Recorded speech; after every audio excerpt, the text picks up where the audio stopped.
Guys, can you hear me right? So I just now I changed the settings. Okay, can you hear me right? Today there's a problem with yes. Okay, fine. Thank you. Okay, so depth first search is another kind of traversal or searching algorithm where we are going to visit the each and every vertex of a graph. Okay, so this is quite different from breadth first search. Okay, in case of breadth first search, what we have done while visiting a vertex, we will find all other adjacent vertexes. Okay, we'll find visit all other adjacent vertexes of the current vertex. Okay, that is what breadth first search. Whereas in case of depth first search, okay, so when I visit a vertex, okay, when I visit the first adjacent vertex, okay, then I don't go for the other adjacent vertex. I don't go for the second adjacent vertex. Okay, first I will complete the first the first vertex, first adjacent vertex, its own adjacent vertex. Okay, then I'll go for the second adjacent vertex of the current node. So that I will show you in diagrammatically. So DFSS progresses by expanding the starting node of G. Okay, then gets deeper and deeper until the goal node is found, or until a node that has no children is encountered. So it will go deeper and deeper until it does not have any child element. Okay.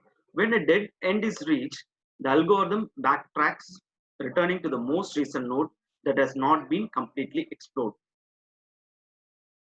See here, edges that lead to a new vertex are called discovery edges. Okay, if you are exploring any edge, okay, that edge connecting the exploring edge and the current exploring vertex and the current vertex is called the discovery edges. Okay, then the other edge is called back edges. Okay, the other edge is called back edges. Those are the edges which are visiting the same vertex. Okay, that kind of edges we called as back edges. Okay, DFS algorithm is similar to the in-order traversal of a binary tree. Okay, so DFSL, when you say DFSL, it is equal to the in-order traversal. And when we say BFS, binary search, binary first search, okay, we say this is level order traversal, right? I hope you remember. Okay, it is a level order, and when you try to traverse or visit using DFS, it is equivalent to in-order traversal, okay, of a graph. Here, auxiliary data structure, okay, all ADT is what we told abstract data type. Okay, abstract data type. Here stack is used. Okay, in case of BFS, we used queue, right? BFS we used queue. Here we are using stack. Okay. Let us take an example of a graph. Here in this slide I have shown two example graphs. One is looks like a tree. Okay, the other is a kind of graph. Okay, so when you take the example, see, this is an example given. Okay, first what I will do, I will visit the root node. I can start from any node. Okay, that is no issues. Okay, in case of BFS, we can start from any node. As like you can start from any node here, but I am taking the one as the current vertex. Okay, then I start exploring the nodes. Okay, so when I start exploring nodes, the adjacent of 1 is 2 and 3, right? One is 2 and 3. Okay, but I will explore the nodes or explore the vertices of only 2 nodes. Okay, I don't go to 3. So first I'll finish the 2, then I'll go for the third vertex. Okay, so this is what happening. See, when I visit 1, okay, fine. When I'm highlighting with that color. So when I visit 1, okay, then I visit what? 2. Okay, I don't write 3 here. Next, I won't write 3 here. Okay, it is wrong in case of the first search. when exploring the first adjacent node, then I start exploring its own. I then start exploring its own adjacent nodes or neighbor nodes. So the adjacent nodes for 2 is what? 4 and 5, right? It's 4 and 5. Okay. Then I'll go there. I'll write 4 nodes. Okay, this is right. Okay, 1 to 4. Then what happens? I don't go for 5 node. Then I start exploring the adjacent node of 4 or the connecting nodes. I mean the child nodes of the or vertices of the 4. But we don't have any element there. You don't have any node or any vertices because it is a child element. Okay, then what happens? So it means like I am going in deeper and deeper, right? Starting from 1, I am going like deeper and deeper. So level by level, I am going. That's what it named as depth first search. Okay. So it since it is the what 4 is a child element, then I go back towards its own parent node. So it is 2. Then I find the adjacent and then I start exploring the vertex of root node 2. Okay. Then it is 5, right? It is 5. So that's what we are writing 5. 1, 2, 4, 5. Then again 5 is what? It is a child element. There's no, I mean, there's no, it's a leaf node. There is no child elements for this. Then I go backwards. So 2 is visited. Then again I go backward towards 1. Okay, 1 is also visited. Okay, why? Because it is the first node visited. Then I'll go for the second adjacent node of 1. Nothing but the last node of the second last node of the adjacent. 1 is nothing but 3, right? So then I visit the 3. Once I visit it, I'll write in the output. Okay, whenever you're visiting a node, you have to write the output. So after 5, we are writing the 3. Fine, writing the 3. Then I'll check for any other element. No, there is no any other element because 3 is a leaf node. Okay, so I will stop the algorithm. Why? Because it has visited all the elements, all the vertices in the graph. Okay, this is the final DFS of the given graph. Okay, we'll take another graph. This is what undirected graph, right? So what we can say, this is undirected, unweighted graph. Okay, we don't have any weight for this. We don't have any weight for between the nodes or edges. Okay, so we have taken the unweighted directed graph here. So we'll start from 1 here. Okay, you can start from 0 also, no issues. Okay, but in this case, in our example, we are starting from 1, vertex 1. So when I start from 1, okay, what happens? Who is the? I start exploring the adjacents of 1.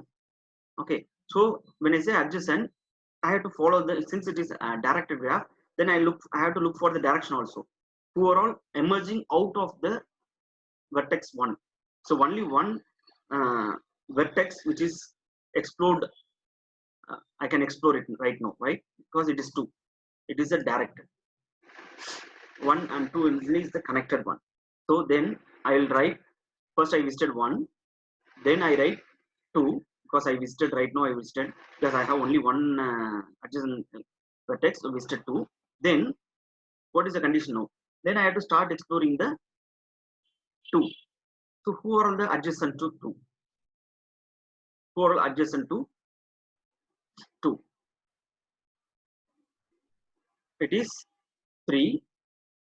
Okay, and it is 3 and what? 0, right? Because it is directed. Okay, 2, 3 and 0. So first I taken in this example, you can take either 3 or 0, no issues. First I taken what? 0. First I taken 0. Okay, then right now I have passed the exploring of the vertex 3. I have right now exploring the vertex 0. Okay, so what happens then? Again I have to explore the vertices of 0. Okay, who are the adjacent or neighbors? 1 and 2. Okay, but 1 and 2 are already visited. It is already in the output, right? Already 1 and 2 are visited. I don't no need to visit it again. Okay, so we don't have any other elements to explore from 0. So then I go backward towards to the go backwards to the vertex 2. Then I go for 3. Okay. So 3 I have to explore, and then I'm visiting 3. So I'm writing 3 here. I'm writing 3 here. Okay. You have any other what edges emerging out from vertex 3? Yes, we have a self loop, right? You have a self loop like this. Okay. When I perform this, what happens? It's again visiting the visiting the same vertex. So, but it is already visited. 3 is already visited. So I stop the algorithm. Okay. Here, why I'm stopping? Because it has visited all the nodes, all the vertices in the graph. Yes, here 1 2 3 0 is also right. So whenever you writing an output, you better put comma. Okay, it is understandable for everyone. Okay, when you write 1, you can write 1 comma 2 comma 3 comma 0 also. So here I didn't put comma. You put comma better. Okay, or you can use arrow mark like this. Okay, fine. So this is the algorithm for depth first search. So we have three kinds of status, right? One is it's nothing but ready is nothing but every what elements are trying to to be visited. Okay, so initially when you get into the graph, all the vertices are made as status 1. Why? Because it is all vertices are ready. That is the meaning. Okay, so all the 4 vertices or 5 vertices are ready. It will be made as 1. Okay, push the starting node A onto the stack and sets its status equal to 2. So once I visit it, I will make that what is as 2. If who are all uh, waiting, I'll make it as 2. Who are all visited or processed, I'll make it as what 3. So once you go through, it will be easy, very much easy. Nothing is there. So why we are using pop? Why? Because I'll show with another example with the pictorial representation how we are using efficiently the stack ADT in DFS. Okay. So this is another example we are taken. So print all the nodes that can be reached from the node H. So this is an application of DFS. So in case of BFS, what we told, BFS can able to find the shortest path, right, from one vertex to other vertex, right? That is the application of BS. What is the application of DFS? So when you take any algorithm, there will be some application, right? What is the necessary of designing the algorithm, right? There should be some meaningful. So what is the necessity of DFS? When you take DFS, when I apply the DFS to one graph, I can able to infer that I can reach what are the nodes can be reachable from a particular node. Okay, when you take H, what are the nodes can be reachable from H? That is the logic we are going to see. Okay. So here that can be reached from node, right? So I am taking the starting node as so overall can reach from node H. That so for that case I am starting from H, right? Okay, this is the graph given, and parallelly they have listed the adjacency list also. If they are not giving this, you have to write off your own. Why? Because it is a directed graph. You should not expect for adjacency list. They will give only this graph. Okay, you have to write off your own about the adjacency list. Why? Because it is a directed graph. You can write what if it is undirected also. You can write it, no issues. Why? The edges may increases. That's all. Okay, the edges may increases. So this is the what source vertex. So from A who are all the reachable vertices BC, like that is there. You can write off your own. Okay. So what is the logic here? We are going to apply. So initial node is H. First I am pushing H onto the stack. Once I push, then I will pop out. Okay. Once I push, then I will pop out. So this is stack. Okay. So what is the top element in the stack? I have only one element right now, right? So once I push the current vertex, okay, then I will do pop. So who is the topmost element? H. So I'm printing H right now. Once I'm printing, once I popping out the topmost element, then I have to write all the adjacent nodes of the H. I should push all the adjacent nodes of H into the stack, right? So who are all adjacent to H? I can find it here, right? Easily I can put table, you can find easily. So who are all adjacent to it? E and I. Okay, you can put I and E also. It is your wish. It depends upon. So here we written E and I. So first I am pushing E, then afterwards I. So whatever the element you are popping out, okay, then I have to do I have to push the neighbors of the popping out element. That is the logic. That's all fine. Then again, what is the condition? What is the next condition? I have to pop the topmost element from the stack. Who is the topmost element in the stack? I. Right? You can put I and E also, but here we taken E I. Okay. I am popping out I. Once I am popping, I have to push the adjacents of I. The adjacent of I is what? F. Okay. So that's what. When I pop out, already E will be resetting as it is. Okay. Then I am pushing F.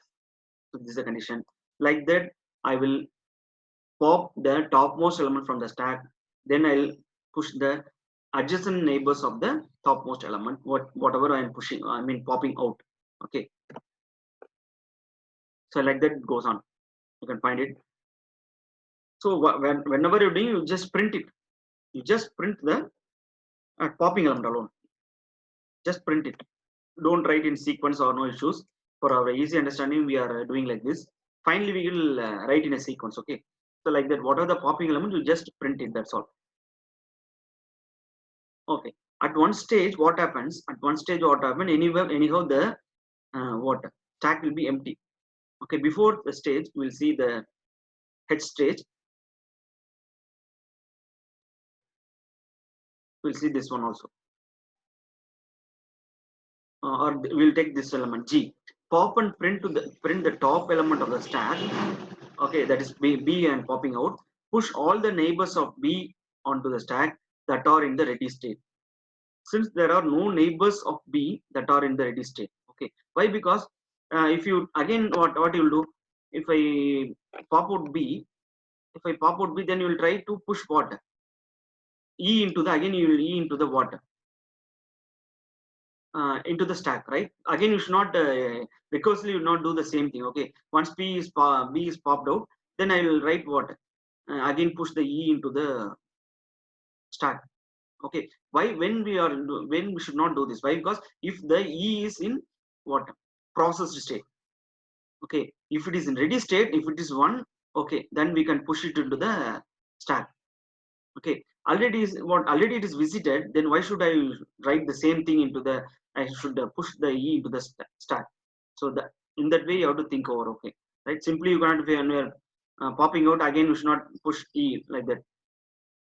Okay, so because it is in E is already here. Okay, you should not repeat it E again. Same time you should not repeat. You have to check all those things. Either it is in which state you have to find out. Okay, this is how we are doing. Then finally we are what? Writing the sequence from H to E. These are the nodes which are reachable from the node H.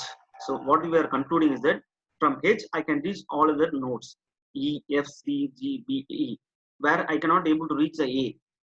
Okay, from H I cannot able to reach A. So this is the inference we are getting from this DFS. Okay, so what is the application? That node reachability. This is the application of DFS.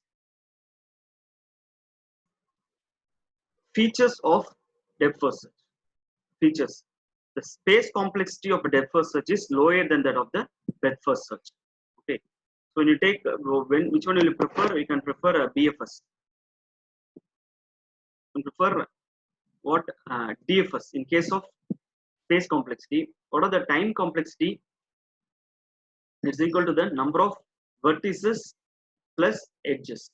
Okay. Why? Because I have to visit all the vertices, right? If it is connecting or not, then that is what number of vertices. So how that time complexity comes like order of V plus E, order of V plus E. So V is nothing but I am trying to visit all the vertices, right?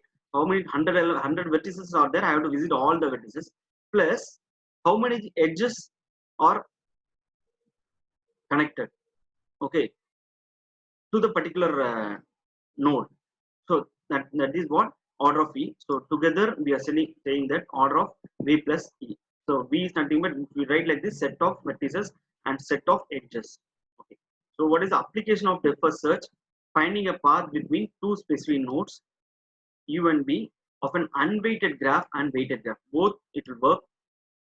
Finding whether a graph is connected or not. Okay. We can come to know that whether is strongly connected. You cannot say the previous example what we have taken is not a strongly connected graph. Strongly connected graph is that every node, every vertex should be connected to all other vertices. All possible vertices should be connected. But here it's not like that. It is limited to some other nodes which is not connected. So we cannot say that is a strongly connected graph. So compute